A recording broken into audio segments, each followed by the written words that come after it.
الله عليه وسلم. وبعد السلام عليكم ورحمة الله وبركاته. Mlungi ali kuchukua musambu katonyeza mwenda pale FM na tenjagala kwaniza program member special kwebaza bina byosobodde kubanga okolako naddala wiiki eno abeera bimufunye birungi alhamdulillahi rabbil alamin. Abafunye okusomozebwa tusaba Allah subhanahu wa ta'ala abeere nga bakumira ku bugumiikiriza abeera bimufunye alhamdulillahi rabbil alamin. Ate namwe abafiiriddwako abantu bamwe tugamba nti inna lillahi wa inna ilaihi rajiun. Saba Allah subhanahu wa ta'ala abeere nga asaasira bakadde baffe abatufuddeko ate yabasobako abeere nga basonyiwa bawe empeera ennungi ku ebyo ebakulembeza mu kulongoosa. Amanya ganze kalungi Yahya wana Mustafa program member special jana togaya betubeera nabo tugenda maaso n'okwejjukanya njaga kusaasira mwena bannasingo bannakanzira bannabutambala okufiirwako mukadde waffe alhaji Ismail Masengere twazise olunaku lwawaddirwa kuna wali ekanzira musingo.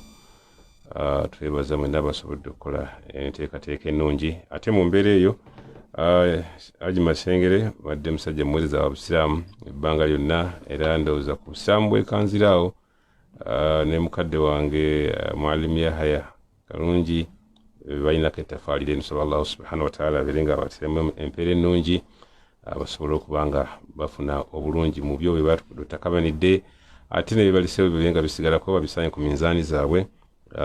Mu mbeera eyo akusaasirako Sheikh Kasaliko wamu ne Sheikh Shuaib nategolola wali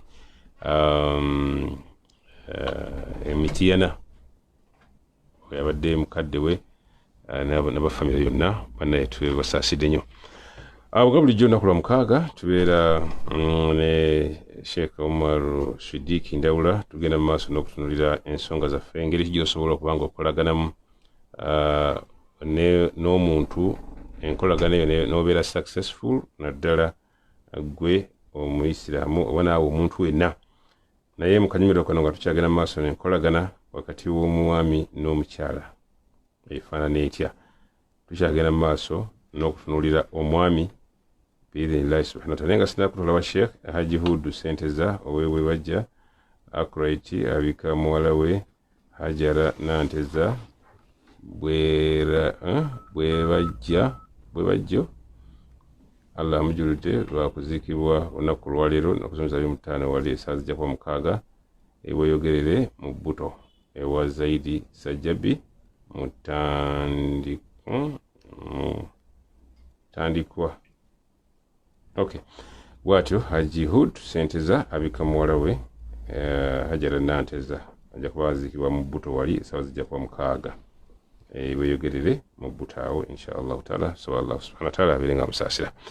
Nate tukomyewo nja kusaba Sheikh Omar Siddiq Ndawula abeere nga ababuuzaako ebisiriba nga bwe bitambudde ate naye Allah amusobozesa n'abanga atuuka wano tubeere nga tutambulira awo n'ensonga ennyingi ezikwatagana ku nkolagana ey'abantu omwami n'omukyala nga bingi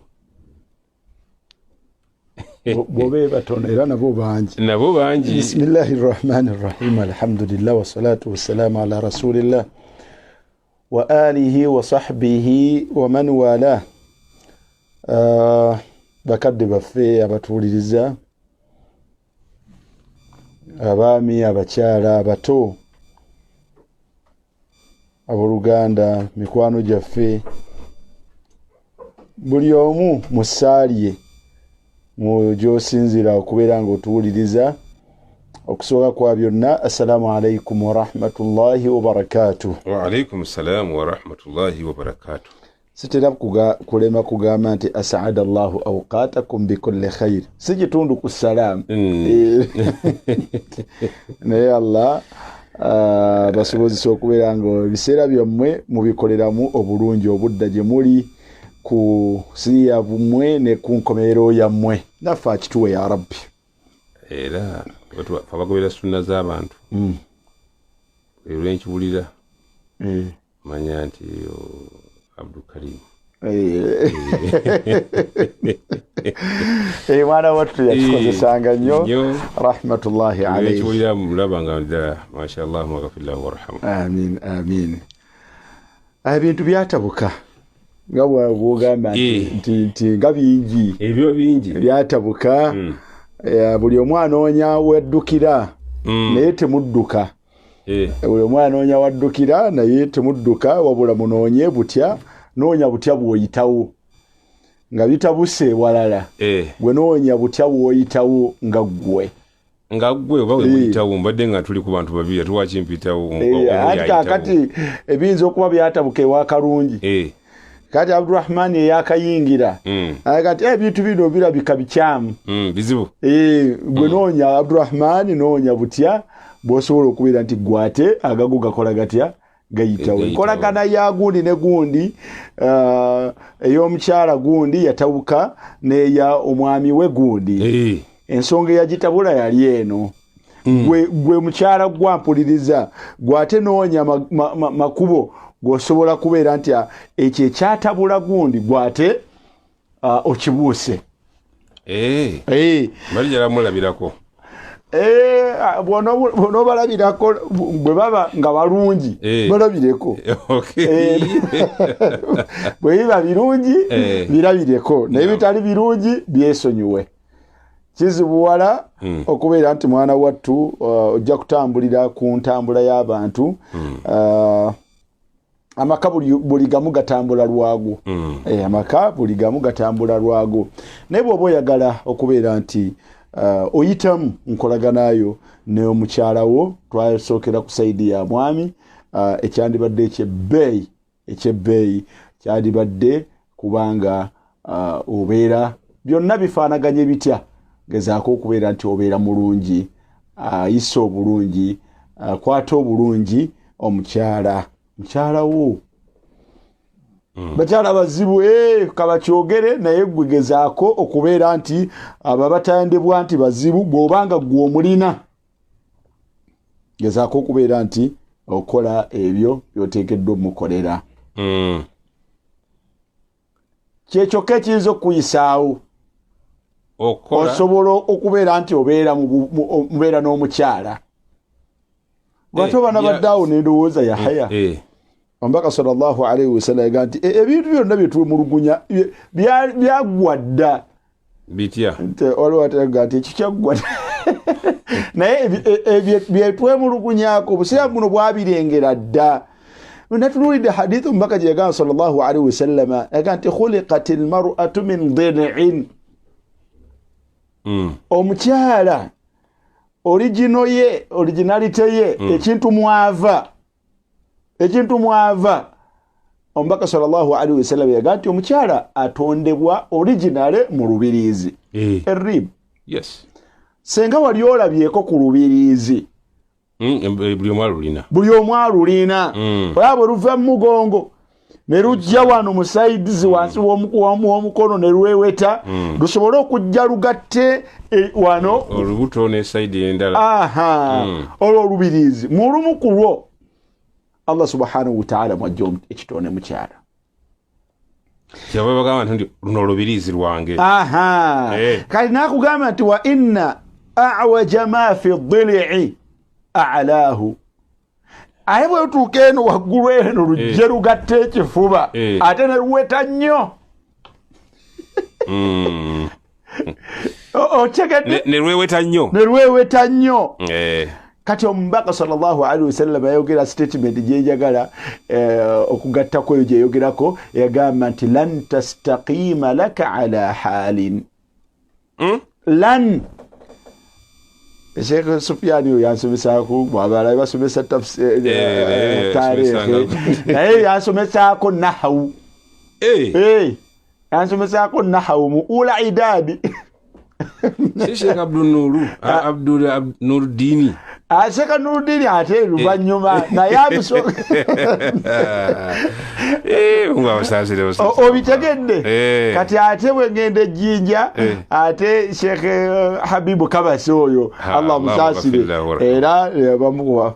Kati bwakuwulira nnyo kutene yalani bagamba nti yufidul abadi kyeganye eba ekiganye lubeerera ekyo kyo tekiriba lan walan tajida li sunnati llahi tabdila enkola ya Allah togenda gisanganga si leero si tekyuka ejja kuba bwetyo kale nno omubaka aga nti lan tastaqima laka ala halin ayagala omukyala okubeera nti embeera gye yeegomba ng'omukyala kwali ekyo tekijja kubeerawo naga nti fa in istamta'ta biha omuntu yenna anaasalawo okubeera n'omukyala yaga nti istamta'ta biha wa biha awjun kiriza nti ojja kubeera naye mu ngeri eyo nga yeyo nga alimu makona ekona lye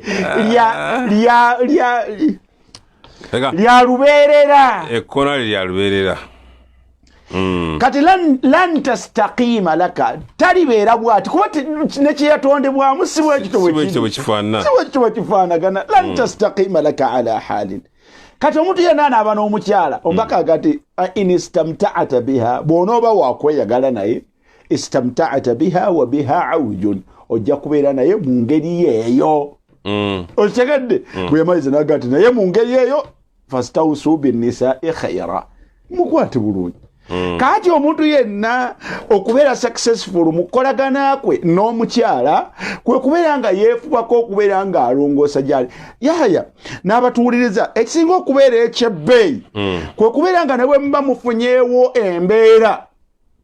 embeera oba evuddewo ku sayidi ki oba evudde ku sayidi ki kya bbeeyi nnyo nga bwe banaamusangawo eno kati oyogera ki ku musajja kati wadde twayawukana naye si teyali musajja mubi nga wakola bimaaruufu okitegedde ekigambo ekyo nakati okwawukana twakola lutya twayawukana naye omusajja oyo teyali musajja muki teyali musajja mubi nombuuza teyali musajja mubi ati obwetaavu bw'omukyala yalinganga afaayo okubeera nti akola atya ngabukolera abakyala gye bali abawukanye n'abaami abafaanako bwe bati saate era gye bali abakyala abalina areas eziri specific agati omuntu tabulwako bukendeevu omwami wange mukendeevu mu kino naye generally afaayo olaba kagamba ako omuntu tetuyinza kugamba nti atuukiridde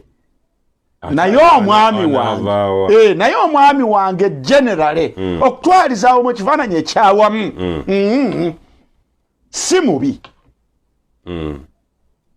akagamba ako kagwana omuntu okubeera nga okeepimako weepimeeko olabe nga bwolaba otunadda ku sayidi eri omubaka sallallahu alaihi wasallam bwe yali agamba omukyala yamugamba nti ayina omukyala gwe yasaga ati owange adhatu zawujin anti olina omwami nagati nambuuza nti oli otya ku ye nagati tewali nnyo nsonga naga nti mwegendereze oyo yejja naayo era gwe muliro gwe kigambo ekyo ebyo tujja bitukako nga twogera ku mukyala naye omubaka sallallahu alaihi wasallam ekigambo kyo kyeyagamba nti khairukum omulungi ddala musiraamu omulungi kuba bw'obuuza abantu abatuwuliriza kati omusiraamu omulungi yaluwa oli ajja kuga nti musiraamu asaale swalaze musiraamu okitegedde omusiraamu musiraamu era nebwomutunuulira bwotyo olabanga musajja musiraamu mwanobuuza ku muzikiti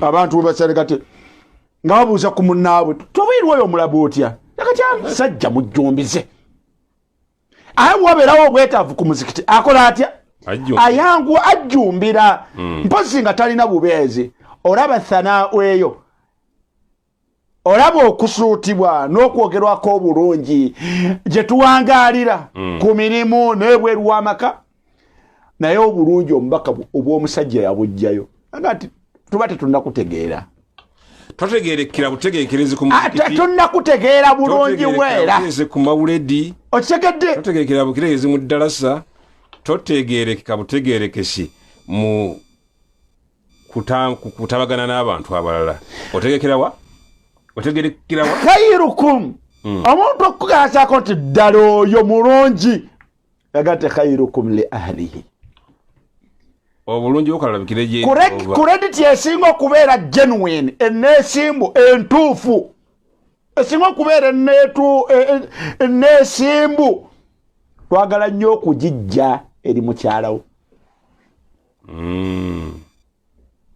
naye bw'obuuza abakyala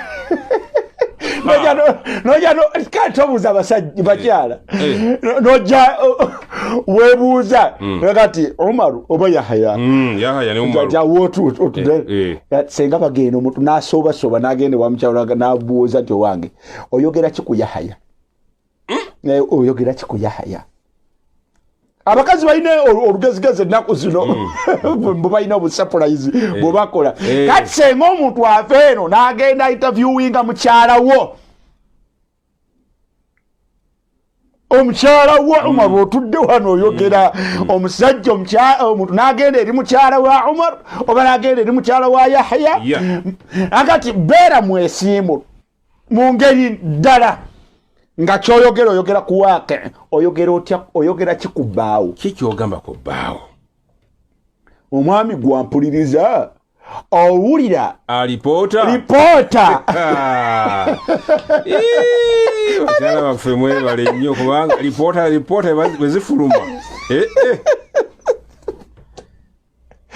zinazo lipooti tuleka kwekagabiriza ayogera atya oweebwa ayogera atya leka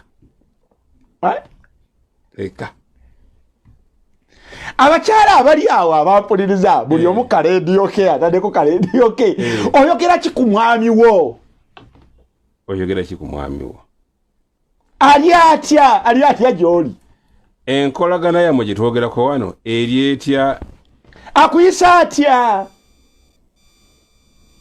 ate ne waliyo ne personal assessment gwanyini okwetuulako nokati kandaba abantu bange kanerowozeemu mukyala wange muyisa atya twefekanga twetuddeko twogera atuliza twesogeddeko fe abawalimu Sheikh Omar Bakari kutumidde Omar Bakari Sheikh mkwano gwange Omar Bakari yagati Omar kawama gyoyogerako nganda banjiringizaako ogitusiza ndabanga njiringizaako nti ogirengeredde wa okitegedde naye nakuwa ebuddawo so omusajja tuleke kulinda bakyala baffe kyebatwogerako essaawa eno bwe bakimanyi naawe weebuuza bw'otuula nogati mukyala wange oba ajogerako ki naye naawe nnyini gw'olaba ofaanaganya otya na bino bye twogerako ofaanaganya otya ofuddeyo otya ku mukyala wo n'abantu bo tubayisiza tutya ddala nga tunnaba kudda ku sayidi yaabwe nti batuyisa bubi batusojja twala tugende bankola bweti gwokufaanana otya gwe bwetunamu ofaanana otya ddala nno mulimu bannaffe nga bwe twetunuulira nga ddala naawe obukendeevu wabukola ne butuuka gwa bukola naawe ng'oyinza oga nti naye ddala mu butuufu bwe bikwatagana kwambala neeyambaza nzekka yakayo omuntu atuulaawo otuulaawo emyaka gye omwaka guno gati naye ndowooza kanjukiremu nali muguliddeyo ku lugoyo ono omwaka guno hijabu oba kakaaya eyo assessment yiyo mwaka nawe oyinza okuddawo wekka ne weetula kuno gati naye mukyala wange nali muwaddeyo omutwalo buwi nali muwaddeyo omutwalo buwi mu mwaka bino oyinza okubyogera nga olaba tebisoboka naye nga wallahi biri hayi biramu nga nawe bwewakolako personal assessment nga okunoonya togulaba bwe mmanga mwembi muyina abakyala oyinza okwekolako assessment nogati naye omwaka guno bazadde ba mukyala wange nabowerezayo ku sukaali nagulayo kiro y'ennyama n'egiweereza ewa maama nzaalira omukyala tebiriyo ebyo Yahya gyebiri era abawuliriza era bibalaba kati nabo naye ng'ate okola shopping mu buli mwezi oba oluvannyuma lwa myezi ebiri kati bigende mu kyalo emmende ewa Sauda bino bigende ewa Sauda bino Sauda talina sukaali Sauda naye waakeewulira emirundi emeka nga taata oba maama wooya akuzaalira oyo gw'olina ng'alwadde n'ogamba nti emitwalo gino 5 gibaweereze gibayambeko gw'osuubidde omukyalo ono akulaba atya naye alina bbala abazadde be bamuzaala nabo bayina ye ng'ababo bwe balina ggwe ne bazadde boono nabo bayina ono ate bamuweerera kwegamba la ilaha illallah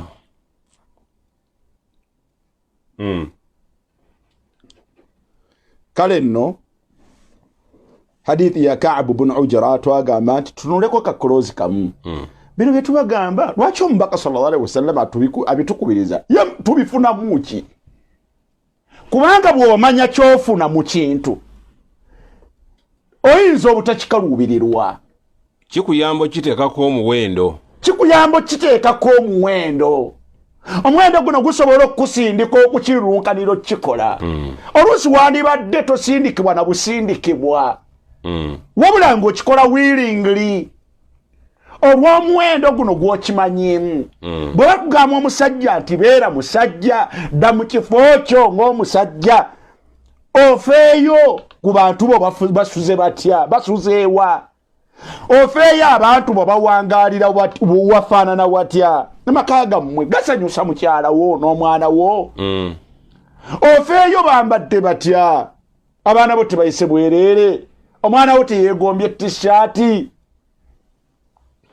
ofeeyo omwana wo alidde atya omwana wa Yahya bw'otamugulira ennyama bw'otamugulira enkoko nekibanga tekiri mu birowoozo byo ani anaamulowooza ati ani anaamukulowooleza tewali anamma ababe bebeeruka basooke balye mumujja kulya naye ddala okakasa ti omwana wa Umaru bw'anaabanga omwana wa Umaru tamugulira ice cream okakasa nti Umaru senga Allah amujjulula ani agenda omugulira ice cream mpaawo ye tannamujjulula Allah kale gw'ovudde ewaka abaana twogere ku mbeereno eya bulijjo ka ice cream kayita waawo tiiriru abaana ne bakuŋŋaana abazadde b'abaana ne babawo 10 bagende bagule kaki ka ice cream Omaru oli mulamu ababo tobawadde musadde kyagenda okugamba nti n'aba Umaru mubawe tewali omwana ono lwaki omukoze bw'otyo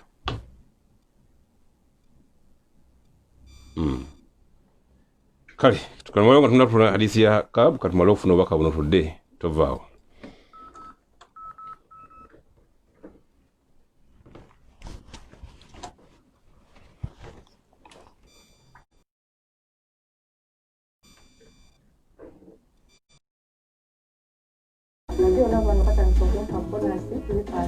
nyiga star emu 85 londawo wagamba nti airtime oba bundles londawo buy airtime londawo abasangiwe bwe bajja okulira na accredited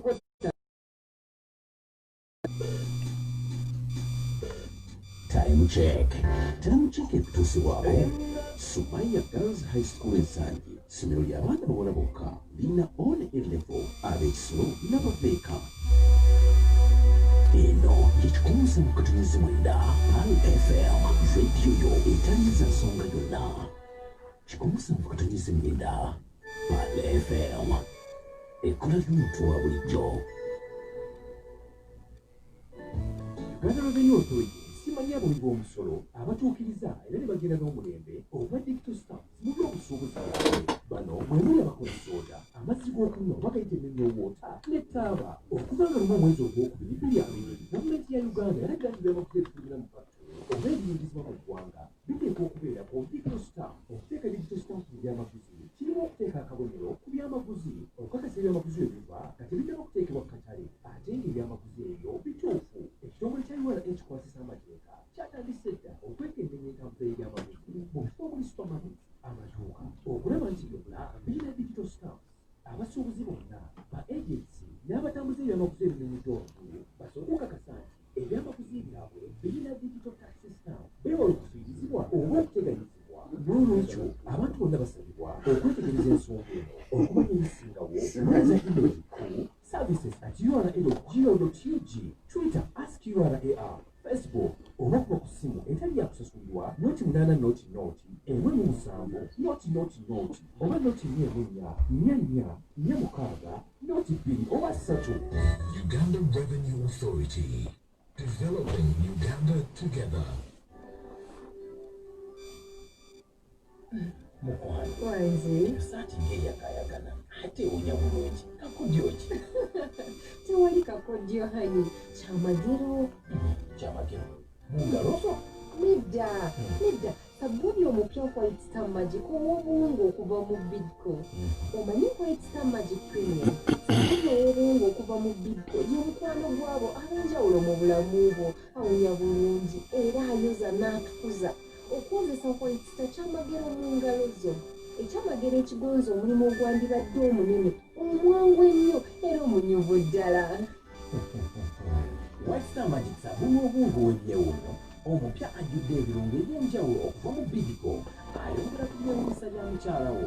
Gula White Star Magic mu dduuka lyonna oba supermarket ekuli okumpi. Wulira ekyamagero ekikuuma engozi nga nnyonjo nnyo olunaku lwonna.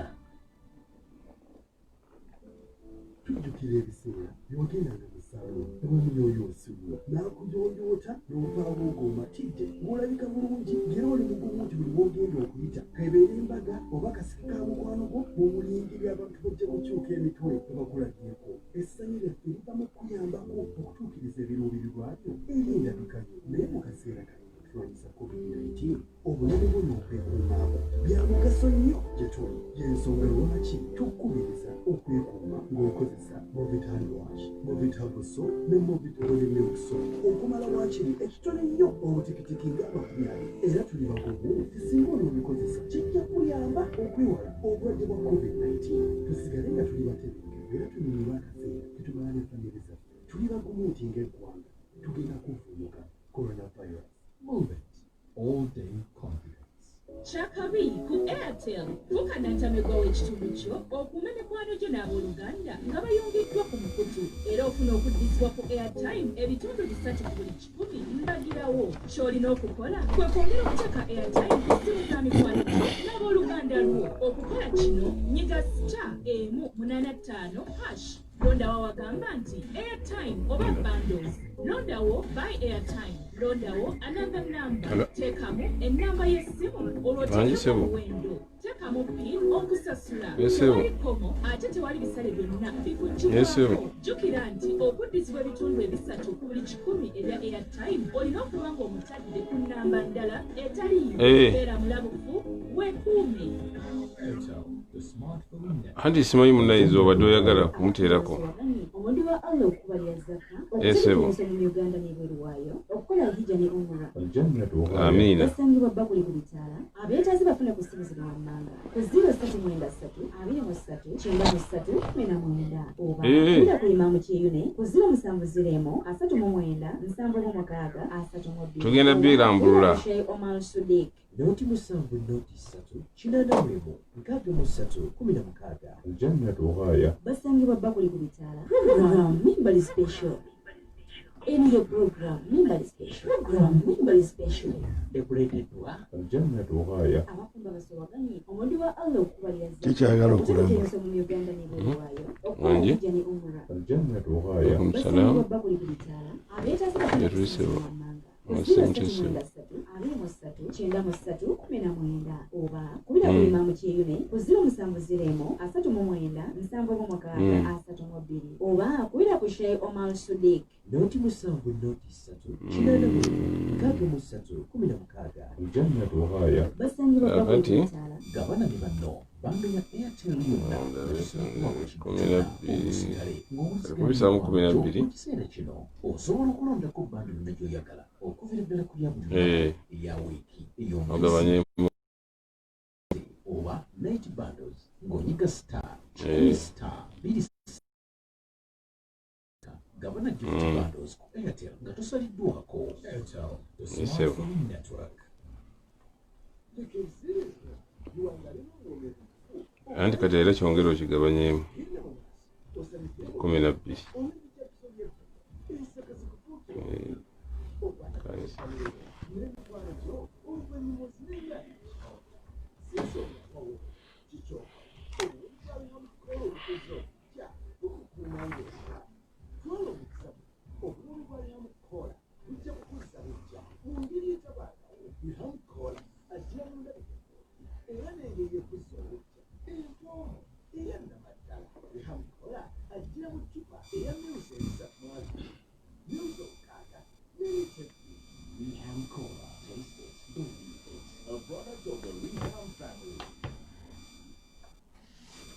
Bismillah, chikumu musanvu katonyiza mwenda Pale FM webale nnyo kubanga kyagenda mu maaso kyatuliza azizi zino zimaze okuyitako nga 6 ku ssaawa 2 kwebaza bwemunanga mulungi kyetwekwemwedde program tuli membali special nkyali kalungi ya Musafa mwebale nnyo bagenda mu maaso nga mugoberera abali ku Suraya Islam Media mwebale nnyo kubanga mugoberedde program eno gifuna butereevu namwe abali ku Shukran Dawa Center program kwerinnyo songa nawe ali ku Pal Dawa era ojja kubanga ogifuna ate bw'ogifuna togikodowalira gisharinge songa atera weetabe mu kuteekateeka programu zino kubanga ziri kutukako nga owagira bannaffe bano aba Suraya bawagire aba Shukran bawagire okusobola okutuusaako ekyo kitegeeza mulimu logistics mungi naye ate amaanyi ge gagenda okubanga naawe contributinga okubanga oteeka Dawa ku mutendera omulala. Nate wano ndine Sheikh Sadiq Ndawula ajana tugaya jetambula nayo nga tugenda okuddayo okusoma hadisi yaffe Haji Hudu Senteza wewe bajja accurate wali abika muwala we Hajara Nanteza alamujulute ajja kuzikibwa olunaku lwaliro wali mu Bbuto essaawa zijja kuba 6 kale mwenna bababikidde bwe batyo muganda nge Yahya Sali ensonga zito zitambula. Naam. أقول والعلم عند الله bino Allah byatuteekako ng'abasajja tubifuniramuwa bino byonna nga tulaba obuvunaanyizibwa bunene era lwaki ffe okweyiganya kuvaawo ofunirawa omusajja yeyiganya aliwe kuba taba kweyiganya lwaki tukuyite butya gw'okituume ayagala mbuyite bulagajjavu ojaga nti seeka ng'ate kikedi kati katukuyita okweyiganya حديث يا كعب متبني وعجرة رضي الله عنه قال omuntu senga amanyi bino n'abeeranga byateeka mu bwongo bwe byandibadde bimuyambako ng'omusajja okubeera nga tazitoowerebwa wabula yandibadde alulunkanira bulunkanizi okubeera nti abeera ekyo Allah subhanahu wa ta'ala kiyamutondera okuba n'abeera nga afaayo okulaba nti bino bye twogerako okubeera nti abikola n'omutima mulungi ng'ate abikola mu kwagala. Ka'b bin Ujra radiyallahu anhu agamba nti marra ala nabiyyi sallallahu alayhi wa sallam rajulun omubaka sallallahu alayhi wa sallam abaayina waali ne wajja wayitawo omusajja nga wona oba otudde wootudde omusajja n'ayitaawo kati tolaba ino gye tuwewanise tolaba eri wansi tobalengera abayitayo kati marra ala nabiyyi sallallahu alayhi wa sallam rajulun mbaka abaayi waali ne wayitawo omusajja فرأى أصحاب رسول الله صلى الله عليه وسلم من جلده ونشاطه omubaka ngero omukulu wabeera tewabula bantu balala kati be yali nabo basahaba abayitanga waali abamukkiriza nga bawangaala naye ne balaba omusajja ono nabo baamulaba naye omusajja alabikira mu kifaananyi nga apatikana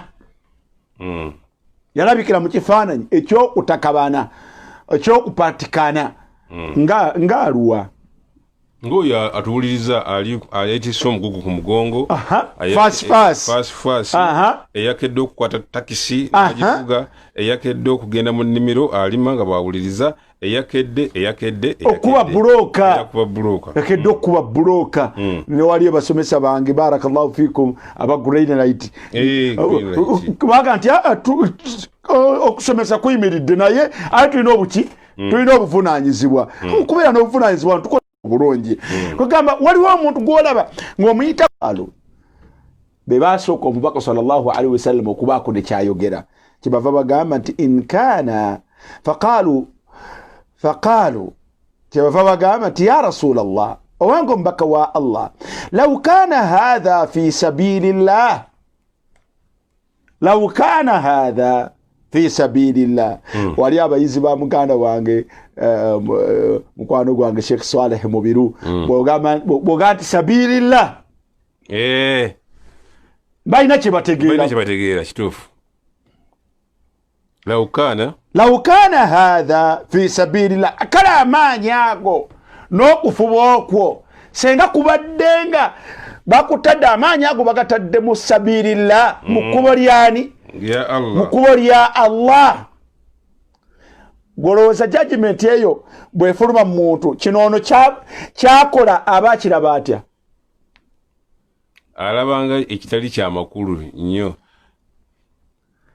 balabanga kyalimu ndowooza musakuba mu ngeri ya ndaba eyo omubaka sallallahu alaihi wasallam Ka'bu aga nti faqala rasulullahi sallallahu alaihi wasallam omubaka wa Allah isma' ya akhi ampuliriza wenna omwami alina omukyala alina abaana alina amaka ulira omubaka sallallahu alaihi wasallama ng'olina kyokola kyomenyeka nakyo ulira omubaka sallallahu alaihi wasallama ebigambo bino bye yayanukula abantu bano omubaka yabagamba nti in kana kharaja oyo nno gwe mwogerako gwe mulabanga atalina kyamaanyi kyakola era gwe mulabanga atalina kyafunamu mu ebyo byalimu yabaga nti in kana kharaja yas'a bwabanga ekyamufulumizza mu makaage n'atambula n'agenda azunga nadda eno nadda eri n'agenda amenyeka okumenyeka okwo kwolaba amenyeka bwe kibeera nga ensonga lwaki amenyeka ng'amenyekera ala waladihi sigara ng'amenyekera Allah yamuwa abaana be bakyali bato amenyekera abaana b'abato omubaka yagamba sallallahu alaihi wasallam nti fahuwa fi sabilillah ali mu kkubo lya Allah ekyo kyalimu ali mu kkubo lya Allah ekyo kyalimu Allah akyagala nnyo nga yeesiimye hani Allahu yeesiimye okubeera nga amenyeka bw'atyo naye ng'akolerera baana be kubafunira we basula kubafunira buliri mwe banaasula kubafunira kye banaalya kubafunira kyakwambala kubafunira bujjanjabi kubafunira kusoma kharaja yas'a ala waladihi amenyekera baana be nengera ekinene kye yamuteekako yaga nti fahuwa fi sabilillah eryekkubo ekyo kyalimu ekyo lyekkubo lyennyini erya Allah subhanahu wa ta'ala lyayagala ali mu kkubo lya Allah kyalimu kyekyo kyennyini awateekeddwa okuba olaba omugaso gw'okukola bwe gujajingibwa ku muntu akola ng'akolerera bantu be guli ku musajja nabati wa in kana kharaja yas'a ala abawaini ate omulalo ojja kumusanga ti omusajja amenyekera ki nti anti oyo gwolaba alina abazadde abawaini shaykhaini naye bakuze kabiraini bakadde kakati we baatuuka oyo yalabirira maama we oyo yalabirira taata we kati ate yawasa n'abazadde ba mukyala we omwami n'omukyala era nabo ateekeddwa okufaayo kubo kati ate oyo fahuwa fi sabilillah naye ayingidde awo waali enkola eyo gy'alimu agifunamu empeera nnene era libalibwange ekkubo mu makubo ga Allah subhanahu wa ta'ala nagati wa in kana kharaja ne bwe kiba bubeezi nga okumenyeka omuntu kwamenyeka yas'a ala nafsihi kwekolerera ye yennyini wekolerera osobola okufuna ekyokulya min alhalali wekolerera osobola okubeera nga weeyambaza wekolerera osobola okubeera nga ofuna akabodaboda akako oba ekidduka ekikyo wekolerera osobola okubeera nga weeyimirizaawo yas'a ala nafsihi yu'ifuha obeere mwensa oleme kusabiriza kyekikumenya yensonga lwaki osazeewo okola ekyo omubaka yagati fahuwa fi sabilillah abantu abo bonsatule bonna embeera gye balimu bali mu kkubo lya Allah subhanahu wa ta'ala balifunamu empeera mpitirivu nagati wa in kana kharaja yas'a riya'an wa mufakharatan naye senga ekimukozesa kabandabe twala tugende yagati fahuwa fi sabili shaitan oyo nno wengeri eyo yate abeera mu kkubo lya shaitan olaba obukulu bwekyo naye ngo olabye nga omuntu amenyeka abala badde balabanga byalimu ebitalimu mpeera kale senga anoonyezaayo omulimu ddala okugwa mu layini eyebyo Allah byayagala n'abeeranga mwatadde amaanyi agafaanako bwe gati omagana gati amuleke kutegeera mu ntegeera mbi omuntu akola ebyo ng'akolerera abantu babeewaka embeera eyo Allah agyagala era agimwamu empeera nnene oba okyali kwoyo nosanga hadithi ya Amru mutabani wa Umayya jaga nti marra Uthman ibn Affan Uthman mugagga amanyiddwa naam ghaniyun an ta'rif teyetaaga kunnyonnyola bantu ti Uthman yani wabula Uthman ibn Affan tumwogerako ng'omusajja Allah subhanahu wa ta'ala gwe yali asiyesitula mu mitwe by'enjawulo Amru mutabani wa Umayya aganti Uthman ibn Affan oba Abdurrahman ibn Auf omukubameka awo mbiri banene bafunyi omukubabiri marra yayita bimirtin yayita kurugoye oluyitibwa mirti na wastaghlahu bwe yalulamuzaako kati wange olugoye luno lwa sente mmeka ne bamuwagamba omuwendo naye Uthman oba Abdurrahman n'alabanga bamugambye ebbeeyi ki ebbeeyi nene qal famurra bihi ala Amri bun Umayya fashtarahu Amru ono yennyini atunyumiza hadithi olugoye bwe baaluleeta waali lwa sente mmeka nti zino fashtarahu n'alugula fakasaahu mraatahu fakasaahu imraatahu bwe yalugula yalutwalira mukyala we n'alumuwa n'alwambala olugoye yalugulira mukyala we mukyala waani Sukhailata muwala wa Ubaida mutabani wa Al-Harith ibn Al-Muttalib abaali awo famarra bihi Uthman aw Abdurrahman baliya be bagambye olugoye abasoose okululaba naam ne bagamba nti olugoye lwa bbeeyi kye bajja bamuyitako ne bamusanga faqal ne bamugamba ma faala almirtu alladhi ibta'ata olugoye luli lwowaguze bwolukoze otya qala amru aganti tasaddaqtu bihi ala Sukhaylata binti Ubayda. Olugoye nalugulidde ajeti wangi lwalabye olwo nalugulidde ajeti wange mama gundi faqal yaganti inna kulla ma sana'ata ila ahlika sadaqa wawunya Uthman. Abdurrahman ibn Auf amubuuza ati owange buli kyonna kyokolera mukyala wo abantu bo ebeera saddaaka? Faqala Amru n'abagamba nti sami'tu Rasulallahi sallallahu alayhi wa sallam yaqulu dhalika.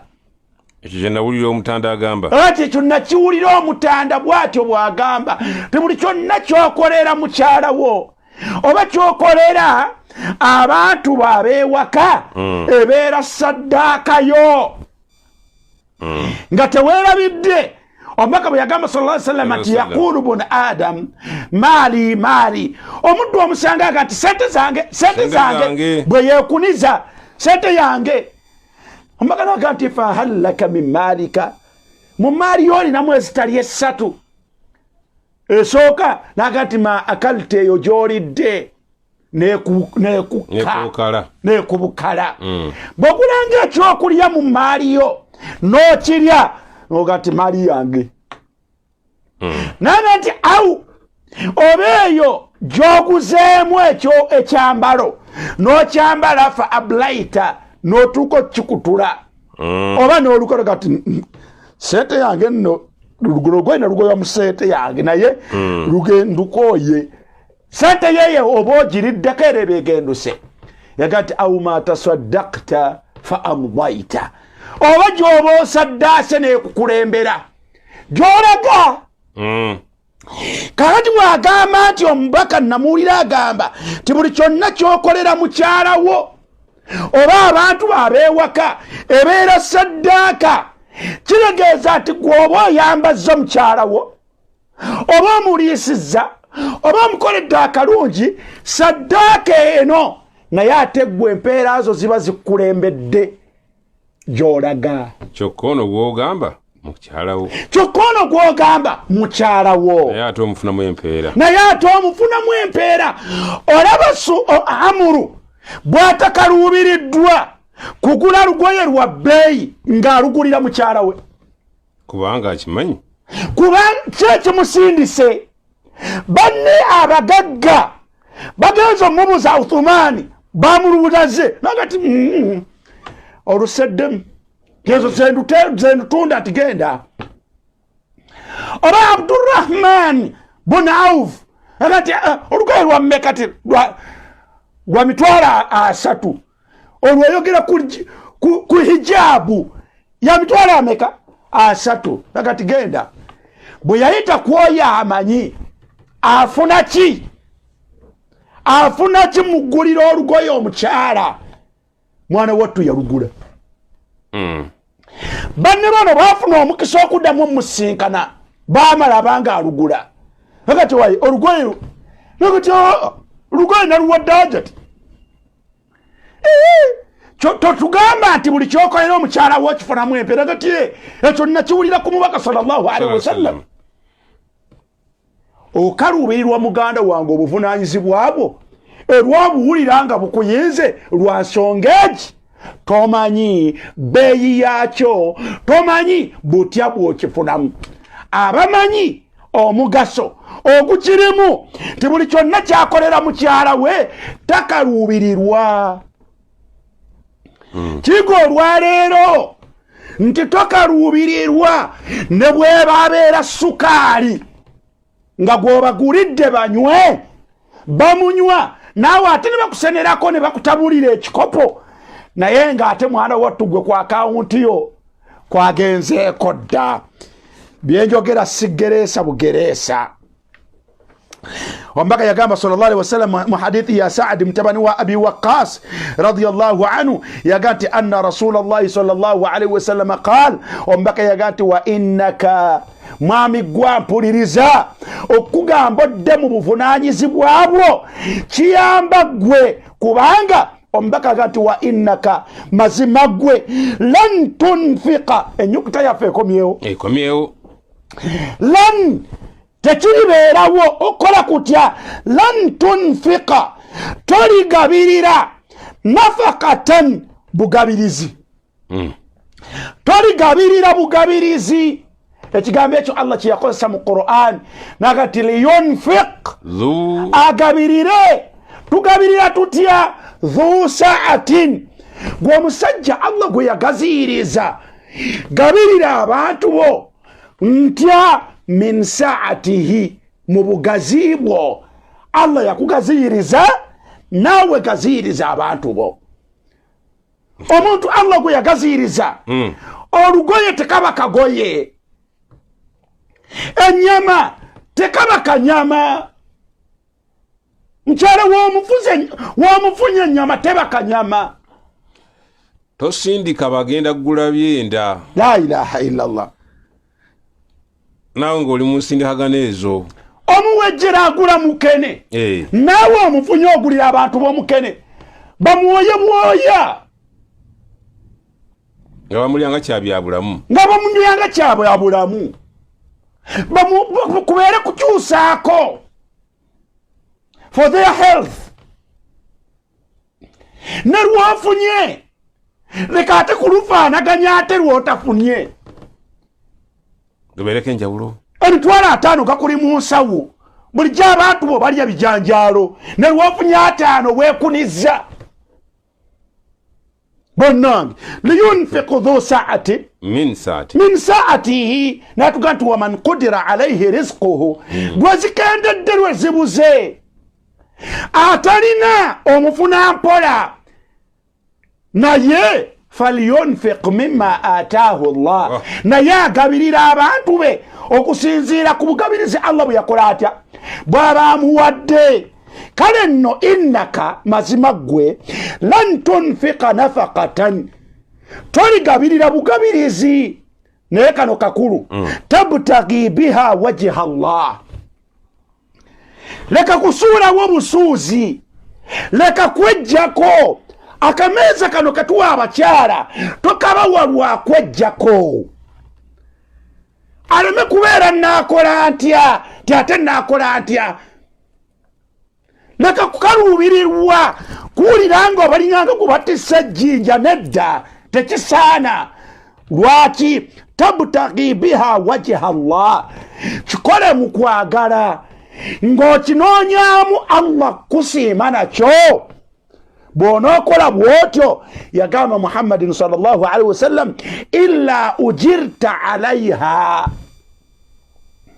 eyo si ye price eyo price tag ombaga nti illa ujirta alaiha obugabirizi bwonna bw'onooteeka ku mukyala wo bw'onoobunoonyaamu Allah kuwa mpeera ujirta alaiha toyina kyojja muwa okujjako nga jja kifunamu empeera n'amala eggobe mu kibya naga nti hatta ma taj'alu fi fiyyi mura'atika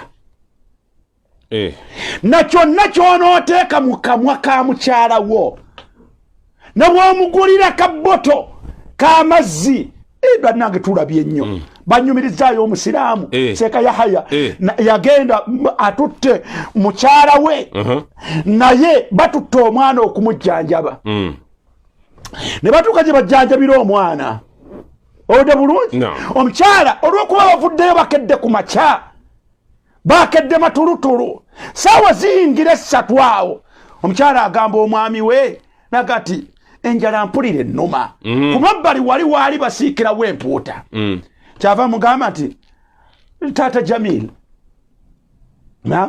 nguliraayo ekifi ky'empuuta ekifi ky'empuuta kya 10 ekya 10 ku 2 10 ku 2 omukyala agamba mukyala we nti taata Jamiru nguliraayo ekifi ky'empuuta sajja namuga ti sina sente munnange enjala ennuma si lwa mbeera yonna naye ekituufu enjala ekola etya ennuma agati sizirina omukyala namuga nti kale mpola kale kola ki mpola kale mpola nakati ate sente zange nzaagala kale mpola mukyala we kale mpola nakati sente zange nzikuwa naye nzaagala nakwata 10,000 naluwa mukyala we agenda agula empuuta olwatuuka awaka nakati sente zange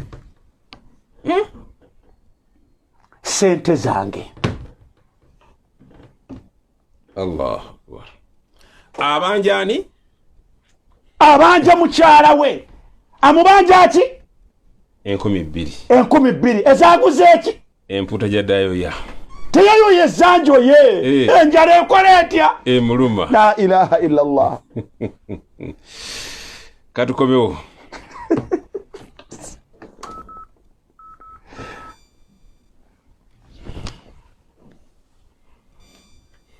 na mandazi naye ngano gyekolemu ebinawomera abalingira bako wasirikira taata otuuse eŋŋana eryemu yokayokayokaza gyemmanyi eyambye abavubuka okugaggawala ne bagula ziproti ne bagula byonna bye baagala eŋŋanda bagiyita ramu eŋŋana eno gyosobola okukolamu capati amandazi obudadiisi abali ne beeyagala ate naawe wenyini n'osiika katoni 3 olunaku lulamba ekirabyewa katoni 3 bantaddi so zibakebere banta Industrial area. Sinatindi ekampala ku 60th Street Industrial area. Oba bakubye ku namba z'essimu zino 0759 722 23 oba 0759 722 29.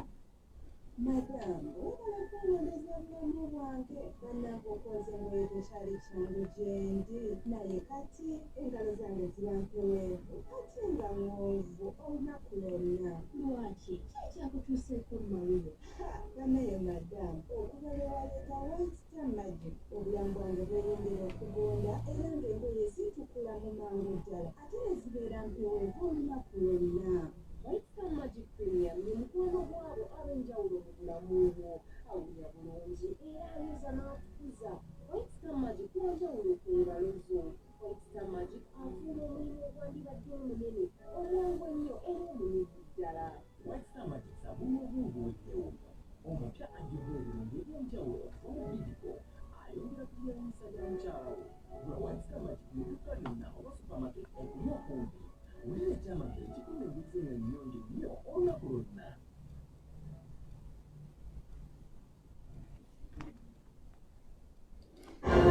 ebyobufuzi bya Uganda bikyukanga mbere ya budde buli ddakiika waliwo eggulire erikyusa endaba y'ebintu abantu nga bw'obalaba wano bangi bazze naye tukirabye nti ate bannaffe naddala abali mu gavumenti betuvuganya nabo ate be basinze okwagala okweyunira enteeka okuviira ddala ku kusalawo kwa bannayuganda okutuuka ku ndowooza y'omuntu ssekinnoomu obusobozi bw'abeesimbyewo bye basuubiza n'ekituufu ekiriwo tutunuulira nsonga ku nsonga nze alhaji abdusalamu ali kino nze kiwala fred mukasa kiku agange muzukulu Sonko Musa nze atsingwize Jelani nze Sozi Muhammad Harun nze Nyombi Mahmud Uganda esalawo 2021 nga twetegekera akalulu ka 2021 rediyo yo etakujuza Pal FM ekuletedde program Uganda esalawo 2021 okuva ku Monday okutuuka Friday sawa 5 ez'ekiro nga tukusunsulira nsonga ki ezigenda okukola akalulu aka 2021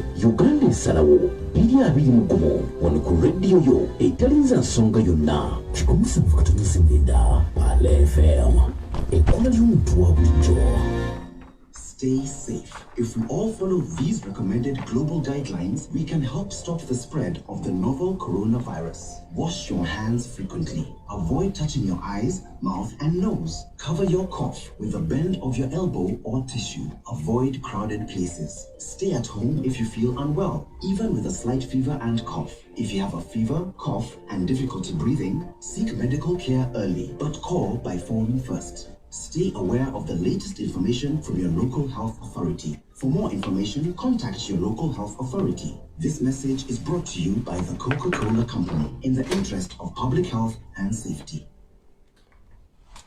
Beera mulamu singa tugoberera amateeka n'ebiragiro kisobola otuyamba okukomera okusaasaanya obulwadde bw'esabbuuni emirundi mingi mu lunaku wewala okukwata ku maaso go omumwa n'ennyindo yatayibu omukono gwongo wajiwanise wale ebifo by'olukale wenyini awo era bakulinde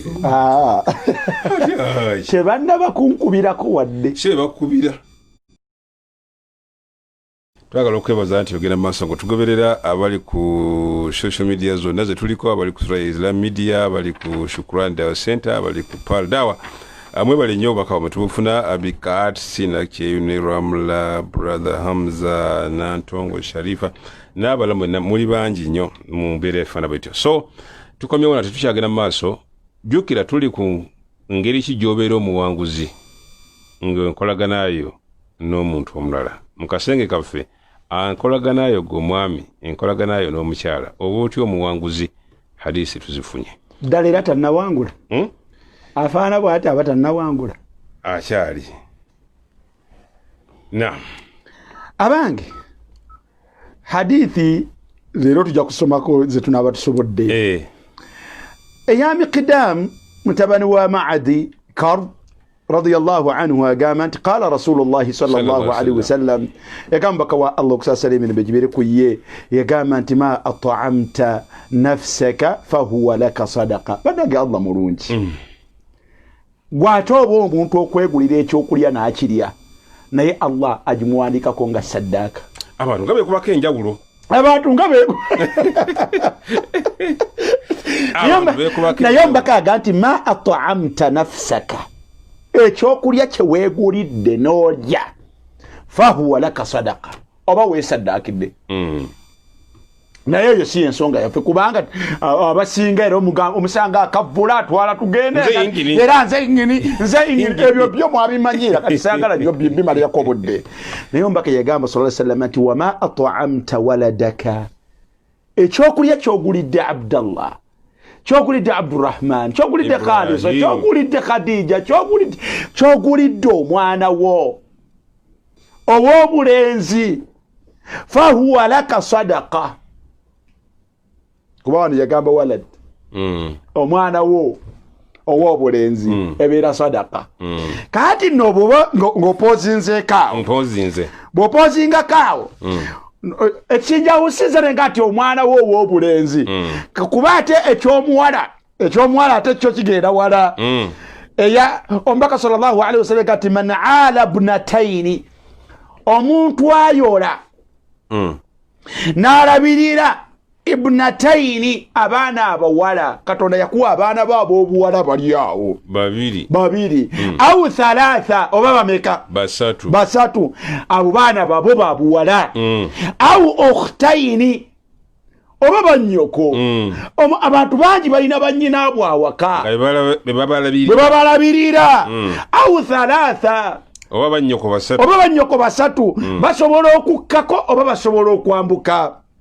Hatta yabinna, mpaka ne bamera emibiri ne bavumba.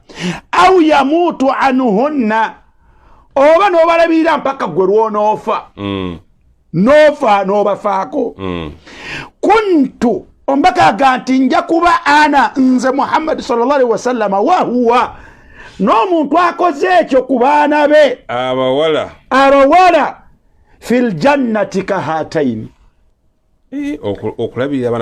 okulabirira abaana b'abawala babiri oba basatu oba ogenda waggulu. Kale olina omu, kale olina bataano, n'obalabirira mpaka lwe banaakula. Kale tubakyugguse n'obalabirira n'obagunjula paka lw'obafumbiza.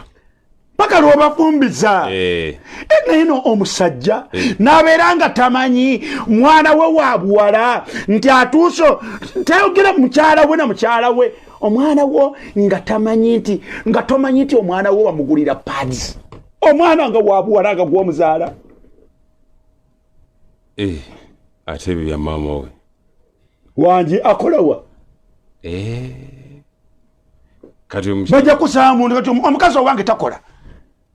Kyokka omuzadde abaana baabo, abaana batuusa okugenda mu nsonga naye tofaayo, tosobola kukwata mutwalo n'ogubawa basobole okufa ku baana bo. Naye erengera abafaako. Hatta yabinna, ne bakula, kuba bino byebintu abasajja bye batateeka mu bwongo nti bikulu. tebakwatako era abavubuka bino bye batwalirako abaana bafe ab'obuwala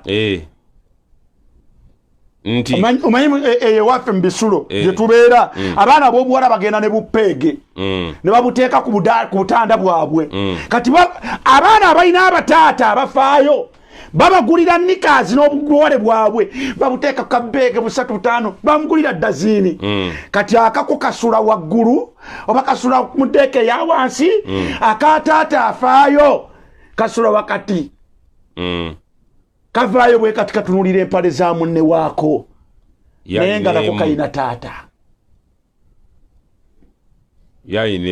yalineemu maama yafuba okulaba nga agulira amanyi nti omwana ayambala nika naye taata takirowoozangako tekijja mu bwongo naye nga man ala jariyataini ibnataini abaana bo au 3 ombaka yaga nti hatta yabinna kuntu ana wa huwa fil jannati kahataini nja kuba naye bulembwe mu jjana n'alaza engalo ze bbiri ekyo abantu basinga kukimanyira olw'okuba bakimanyiye price tag ombaka gye yateeka kukola mulekwa obasanga bafuba olinayo mulekwa ombaka yaga nti nja kubeera ana wa kafiru liyatim kahataini fil janna kino tebakimanyanga ate kiri ku baana baabwe be babazaala كهاتين في الجنة وأشار بإصبعيه السبابة والتي تليها نالا زنينغا زبيري مفامو مبوا نيه جيرانيه نالا تugenda kuba bwetuti abatugoberera ezo muzirabi nayo lagajjalira otya abaana baabo obuwala tobambaza ani agenda okubambaza omukyala afisse ku ssente z'omuwezi okulya afiseeko ez'okwambala ye afiseeko n'ez'aba Abdurrahmani n'abaana b'abawala abakuliridde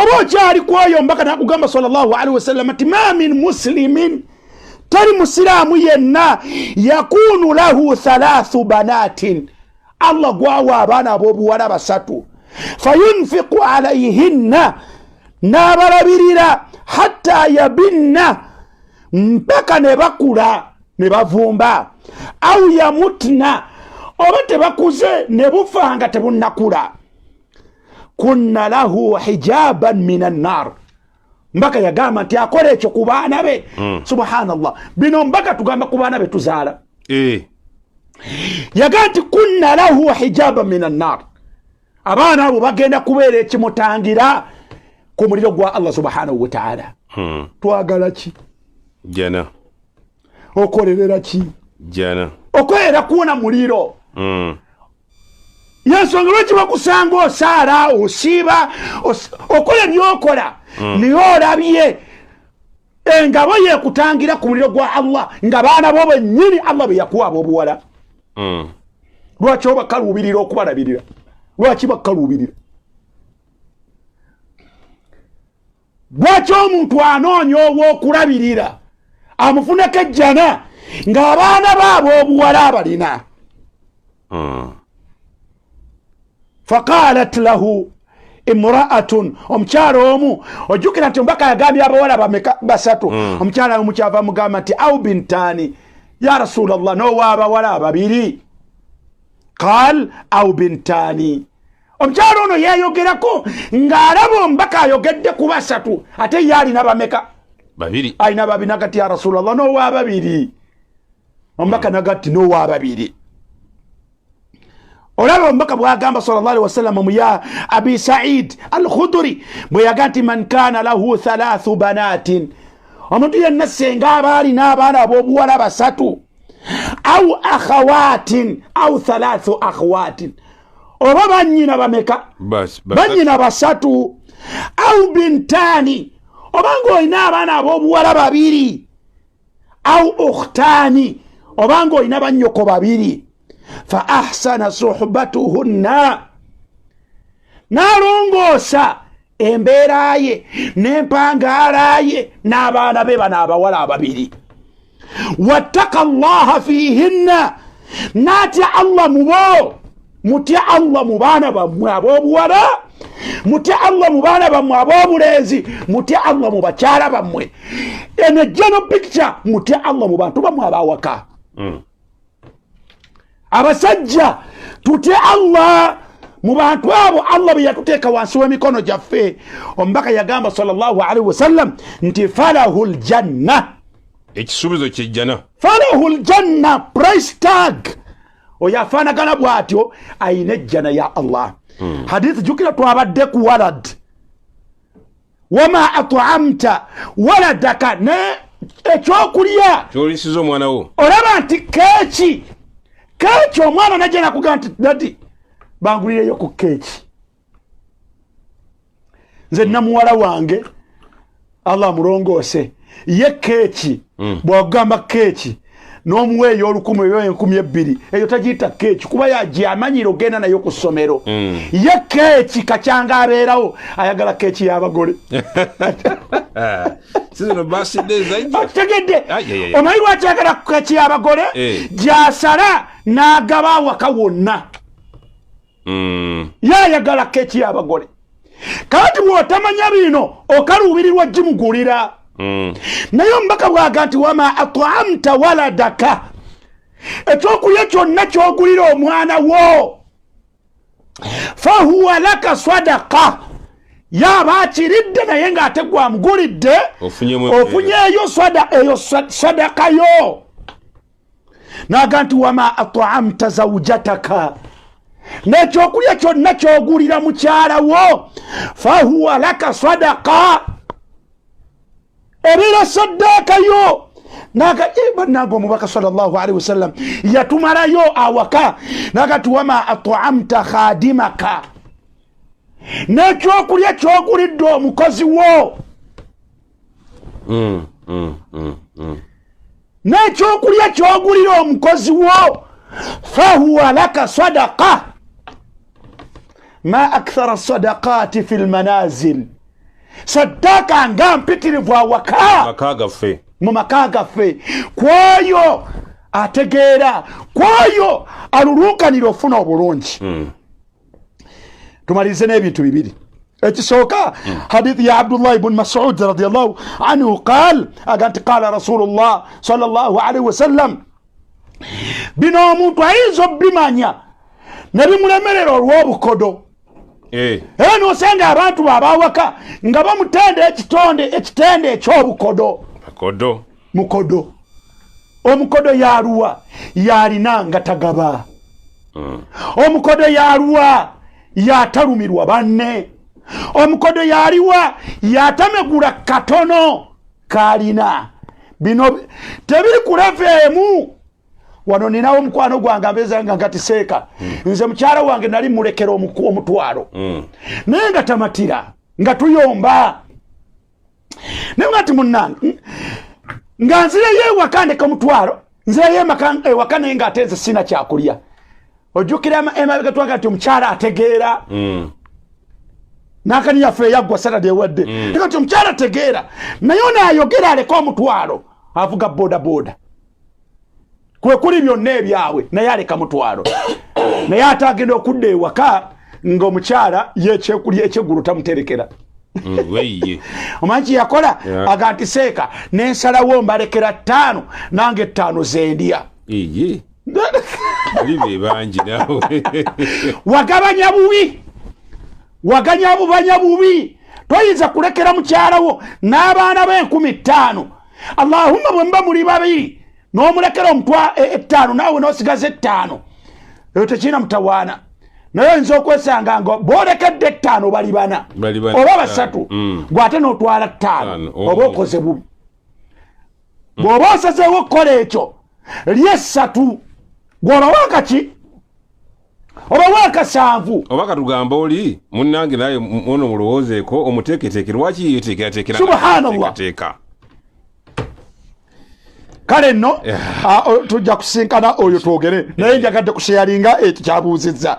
Naye abange omubaka yagamba sallallahu alaihi wasallam nti alyadul ulya, omukono ogwa waggulu afdalu gwegukira minal yadi sufla ku mukono gwa wasi mikono gino ogiraba waliwo guno ne wabeerawo guno guno gwa waggulu guno guli wasi omubaka agamba ati wabda biman ta'ulu bw'oba oyagala omukono guno ogugwa ogwa waggulu tandikira n'abo b'olinako obuvunaanyizibwa abali wansi wa mukono gwo n'agamba nti ummuka tandikira ku bazadde bo maama wo wa abaaka ne taata wo wa ukhtaka wa akhaka wa adinaka fa adinaka genda nga abantu bakola otya obalaganyisa Abu Huraira n'amalamu ekiga egobe mu kibya n'agati Omubaka sallallahu alaihi wasallam yagamba olunaku mu nnaku ng'agamba basahaba be n'agamba taswaddaku mugabeeko abange mugabe lwaki omukyala wo abakyala baffe batutenda obukodo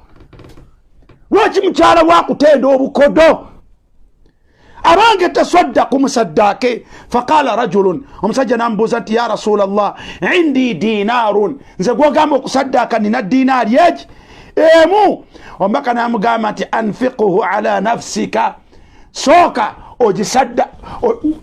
ogikozese gwe wennyini qala inna indi akharun ya rasulallah temwemba ninayo eyokubiri n'amugamba nti anfiquhu ala zawjatika oyinamu eyokubiri giwe mukyalawo qala inna indi akharun ya rasulallah ninamu eyokusatu qala anfiquhu ala waladika teeka mu baana bo giteeke ku baana bo qala inna indi akharun ya rasulallah ninamu endala qala anfiquhu ala khadimika giwe mukozi wo giteeke ku mukozi wo qala indi akharun ya rasulallah ninamu eyokutaano n'amugamba nti anta absaru bihi kati noonya wogiteeka noonya wogiteeka baganda bange abampuliriza tetusobola kusukkaawo tubadde tuwa price tag tubadde tuwa omuwendo omwami afuna ki mu kubeera mu kifo kye obulungi obulimu buyitirivu abumanyi tasobola kukaluubirirwa bino wabula akola atya ajjumbira bijjumbire alulunkanira birulunkanire abikola n'abinyiriza olw'okuba ategedde nti omugaso ogulimu ogudda gyali munene okusinga ogudda kukola ki kwabo babikolera. nasalullah alafu walafiya wangi nasalullah kadde munnyo kakulu nnyo nasalullah alafwa walafiyata fi dunya wal akhirah. kakati owenkofira abanga ayingiddewo shekhe wakiri okay kakati waliwo kano katelekeka tugenda kusala idi ku Lwokutaano tuzisaaze era waka idi nga bwe twasaala idil fitri kera ku makya ekisooka weteekereteekere buli kyonna ekyokuyidi okwambala obulungi okulya obulungi twala tugende wabula weteekereteekere okusaala idi ngera bwe twalambika yasitawiza abantu nyombi agenda asitawiza abantu aleke kubeera seeka wa kino kyokka wabula newaka agende kuisitawu bwamala takbira bazireete bateeseteese mu ddiro lyabwe bamale basaale ayimiriranga nti isitawu agisaaze imamu okyuta bulungi oyina kugambe wali sheikh ti dinari asigazaamu emeka satu ogenti esemba yagiwane mwana esooka yiye eyokubiri ya mukyala eyokusatu mwana eyokuna mukozi eyokuna ya mukozi kati twagala oteekeko ku tebo wano dinari zoyina tuzigabanye tulabe bukisoboka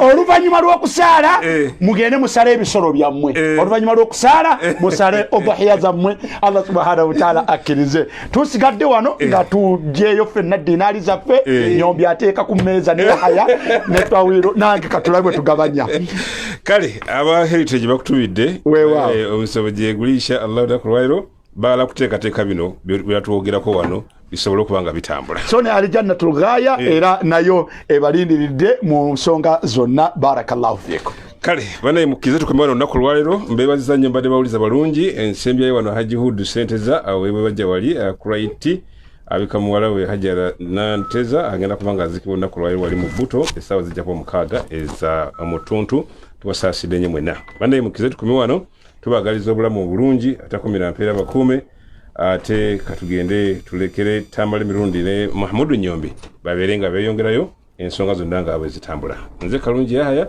assalamu alaikum wa rahmatullahi wa barakatuh tubazamina abadde ku Suraya abadde ku Shukran n'abadde ku Dawa page mwebali nnyo mugende maaso n'okusharinga atakumira mpeera bakuume assalamu alaikum